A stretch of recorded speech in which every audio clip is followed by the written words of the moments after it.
നമസ്തേ. സൂത്രം 27 തസ്യ വാചക പ്രണവ എന്ന് ഈശ്വരനെ ഒരു വാക്ക്, ഒരു പേര് കൊടുത്തിരിക്കുന്നു, പ്രണവം അഥവാ ഓംകാരം എന്ന്. 28ാമത്തെ സൂത്രത്തിൽ ആ ഓംകാരത്തിന്റെ ജപത്തെക്കുറിച്ചാണ് പറയുന്നത്. തജ്ജപ തദർത്ഥഭാവനം.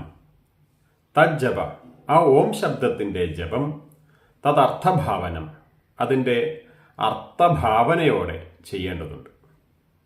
ഓംകാര ജപവും അതിൻ്റെ അർത്ഥത്തെക്കുറിച്ചുള്ള ആഴത്തിലുള്ള ധ്യാനവും ഈശ്വര സാക്ഷാത്കാരത്തിലേക്ക് നയിക്കുന്നു. ഓംകാരം ജപിക്കുകയും ഓംകാര അർത്ഥരൂപിയായ ഈശ്വരനെക്കുറിച്ച് ധ്യാനിച്ചുകൊണ്ടിരിക്കുകയും ചെയ്യുന്നത് യോഗികളുടെ കർത്തവ്യമാണ്. ഏകാഗ്ര ചിത്തത്തിന് അത് നല്ലതാണ്. ജപം ശബ്ദരൂപേണയും ക്രമേണ മന്ത്രരൂപത്തിൽ ചുണ്ടിലും പിന്നീട് നിശബ്ദമായി ബോധത്തിലും നിലനിർത്തണം. മനസ്സ് ഓംകാരത്തിൽ ലയിക്കുമ്പോൾ അഹങ്കാരം അലിഞ്ഞു പോവുകയും അത് ആഴത്തിലേക്കുള്ള ധ്യാനത്തിലേക്ക് നയിക്കുകയും ചെയ്യും. സ്വാമി വിവേകാനന്ദനെ പിന്തുടർന്ന് പറഞ്ഞാൽ ഓംകാരം പ്രപഞ്ചത്തിൻ്റെ സ്പന്ദനമാണ്. ഓംകാര ജപം യോഗിയെ പ്രപഞ്ചബോധവുമായി സാത്മീകരിക്കുന്നു എന്ന് പറയാം. ഓംകാര ശബ്ദത്തിന്റെ അർത്ഥം വ്യക്തമാക്കുന്ന ഉപനിഷത്താണ് മാണ്ഡൂക്യ ഉപനിഷത്ത്. 12 മന്ത്രങ്ങളാണ് അതിലുള്ളത്. ഉപനിഷത്തുകളിൽ ഏറ്റവും പ്രധാനപ്പെട്ട ഉപനിഷത്തായിട്ടാണ് മാണ്ഡൂക്യ ഉപനിഷത്തിനെ കാണുന്നത്. അതിൽ 8 മുതൽ 12 വരെ മന്ത്രങ്ങൾ ഓംകാരത്തിൻ്റെ ശബ്ദമാത്രകളെക്കുറിച്ചും അത് ഉച്ചരിക്കപ്പെടുന്ന പാദങ്ങളെക്കുറിച്ചും വിശദീകരിക്കുന്നുണ്ട്. മാണ്ഡൂക്യോപനിഷത്തിൽ ഓംകാരത്തിന് കൊടുക്കുന്ന മാത്രകൾ 3 എണ്ണമാണ്. അകാര, ഉകാര, മകാരങ്ങളാണ് ഓംകാരത്തിലെ മാത്രകൾ. ഇത് 8 മുതൽ 12 വരെയുള്ള മന്ത്രങ്ങളിൽ വിശദീകരിക്കുന്നുണ്ട്. ഉപനിഷത്തിലെ നമ്മുടെ ഈ സന്ദർഭത്തിന് ആവശ്യമായ ഭാഗം മാത്രം ഇനി പറയാം. ജാഗരിത സ്ഥാനോ വൈശ്വാനരോ അകാര. ജാഗ്രത്താകുന്ന സ്ഥാനത്തോടു കൂടിയ വൈശ്വാനരനാണ് 1ാമത്തെ മാത്രയായ അകാരം എന്ന് 9ാം മന്ത്രത്തിലെ ഭാഗത്തിൽ പറഞ്ഞിരിക്കുന്നു. ജാഗ്രതാവസ്ഥയിൽ സ്ഥൂല ശരീരാഭിമാനിയായ ആത്മാവിന് പറയുന്ന പേരാണ് വൈശ്വാനരൻ. അതാണ് 1ാമത്തെ മാത്രയായ അകാരം. സ്ഥൂല ശരീരാഭിമാനിയായ വൈശ്വാനരനെ അകാരമായി കാണണം. അകാരവും വൈശ്വാനരനും രണ്ടും രണ്ടല്ല, ഒന്ന് തന്നെയാണ് എന്ന് തിരിച്ചറിയണം. അദ്വൈതമാണ്. മന്ത്രം 10 സ്വപ്നസ്ഥാന സ്ഥൈജസോകാരോ. സ്വപ്നമാകുന്ന സ്ഥാനത്തോടു കൂടിയ തൈജസൻ ആണ് 2ാമത്തെ മാത്രയായ ഉകാരം എന്ന് പറയുന്നു. സ്വപ്നാവസ്ഥയിൽ സൂക്ഷ്മ ശരീരാഭിമാനിയായ ആത്മാവിന് പറയുന്ന പേരാണ് തൈജസൻ. അതാണ് 2ാമത്തെ മാത്രയായ ഉകാരം. സൂക്ഷ്മ ശരീരം എന്ന് പറഞ്ഞാൽ നമ്മുടെ ഇന്ദ്രിയങ്ങളും മനസ്സും ഉള്ളതാണ് സൂക്ഷ്മ ശരീരം. ആ ഇന്ദ്രിയങ്ങളെയും മനസ്സിനെയും ഒക്കെ നിയന്ത്രിക്കുന്ന ചൈതന്യ വിശേഷത്തെയാണ് തൈജസൻ എന്ന് പറയുന്നത്. അപ്പോൾ ഉകാര ഉച്ചാരണത്തിൽ ഓംകാരത്തിലെ ഉകാരമാത്രയിൽ ആ സൂക്ഷ്മ ശരീരവും അതിൻ്റെ ചൈതന്യമായ തൈജസനുമാണ്. അത് തന്നെയാണ് ഉകാരം എന്നറിയാം. തൈജസന്റെയും ഉകാരത്തിൻ്റെയും സ്ഥാനം സ്ഥൂലം വിട്ട് സൂക്ഷ്മത്തിലേക്ക് ഉയരുമ്പോഴുള്ളതാണ്. അവിടെ തൈജസനും ഉകാരവും ഒന്നായിത്തീരും. 11ാം മന്ത്രത്തിൽ സുഷുപ്തസ്ഥാന പ്രാജ്ഞോ മകാര. സുഷുപ്തം ആകുന്ന സ്ഥാനത്തോടുകൂടിയ പ്രാജ്ഞൻ ആണ് 3ാമത്തെ മാത്രയായ മകാരം. സുഷുപ്തം കാരണശരീരാഭിമാനിയാണ്. ആ കാരണശരീരാഭിമാനിയായ ആത്മാവിന് പറയുന്ന പേരാണ് പ്രാജ്ഞ.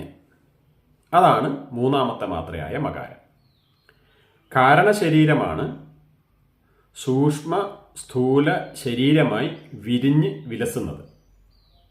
അതായത് പ്രാജ്ഞനാണ് തൈജസനും വൈശ്വാനരനുമായി പ്രകാശിക്കുന്നത്.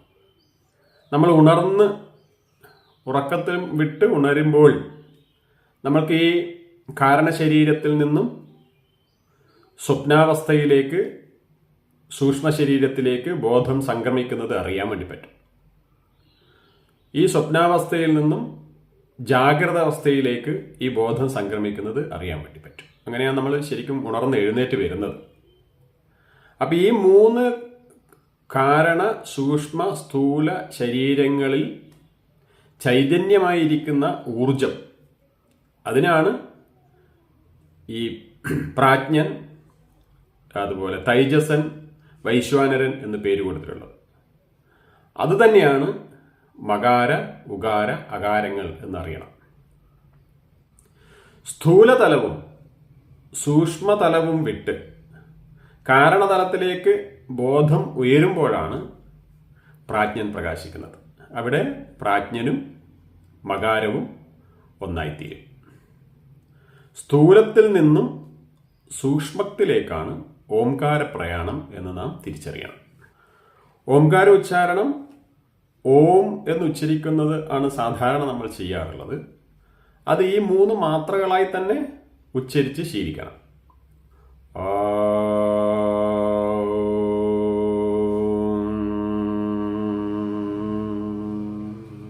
എന്ന് ഉച്ചരിച്ച് ശീലിക്കണം.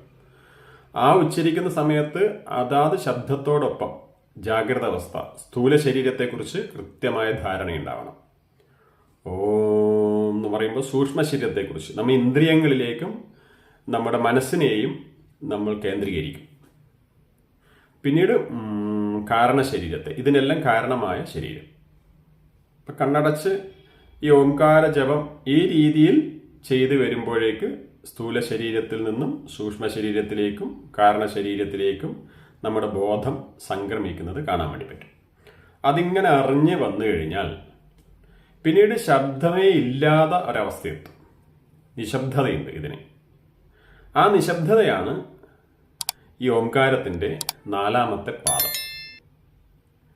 12ാം മന്ത്രത്തിൽ അമാത്ര ചതുർത്ഥോ അവ്യവഹാര്യ, വ്യവഹാരത്തിന് വിഷയമല്ലാത്ത 4ാമത്തെ പാദം അമാത്ര അഥവാ മാത്രയില്ലാത്ത നിശബ്ദതയാണ്, ശബ്ദമില്ലാത്ത അവസ്ഥയാണ് എന്ന് പറഞ്ഞിട്ടുണ്ട്.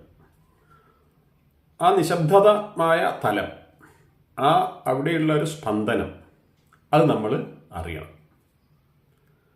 തുടർച്ചയായിട്ട് ഓംകാരം ഉച്ചരിച്ചുകൊണ്ടേയിരിക്കലല്ല.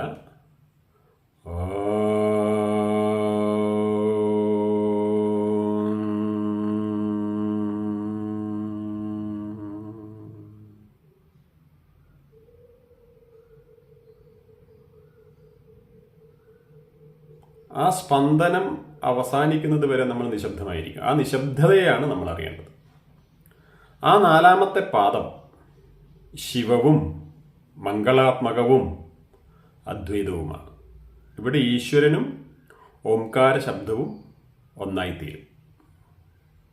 ഈ പദത്തിന് തുരീയം എന്നാണ് പേര്.